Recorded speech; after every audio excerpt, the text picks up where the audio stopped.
كنا في كحة قوية، ورقها ليلة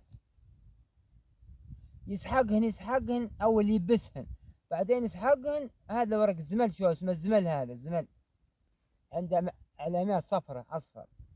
يسحق الورق هذا حقوقه، يبرحهن، ولا برحهن يسحقهن يطرحهن في قارورة. دارين على هذا مهنية مكذا على ايش؟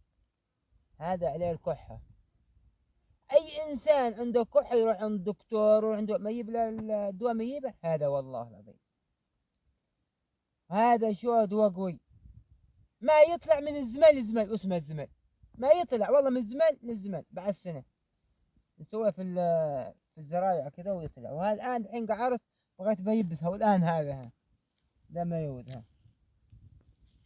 هذا الآن الحين نشيله ونيبسه، وهذا نسحقه ونلقيه. يعني مرض الكحة عندك مشاهقة، عندك يعني كحة، هذا استعماله اسمه الزمل. بتحصله بس عندنا في منطقة حضرموت، في المناطق كلها بتحصلونه. كان عندنا في حضرموت. وعندنا الخصلة الثانية الآن البصل هذا. البصل هذا يقولون له بافطين. والثوم العربي شغل حضرموت. لا حد عنده سموم قوي، في بعض عندك سموم يروح لك الدكتور يخبخبون مغذيات بوز يقلبونها، واخرتها ضرسين.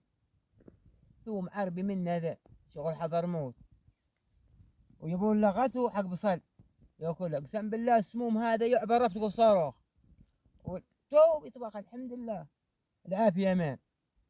وذو خصله. والثاني عندنا يقولون لها شيره حق الالتهابات. حتى عنده التهابات يعني من نساء رجال. عندنا شيره يقولون لها، ما عندي وجدت بس موجوده عندنا في حضرموت، اسمها الضويله. هذيك الضويله هذيك يعني دواء ما شاء الله تمام حق التهابات. التهابات حتى مليون التهاب فيك، يعني السرعة في المليون عليك شيرة الضويلة. نفس هذه، بس هذه يابسة نفسها هذه.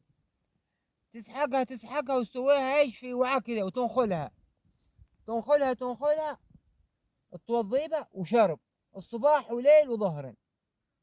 توضي بها وتشربها وبتشوف والله العظيم العافية. اسمها شيرة الضويلة. عندنا في حضرموت كل خير، في حضرموت كل حاجة.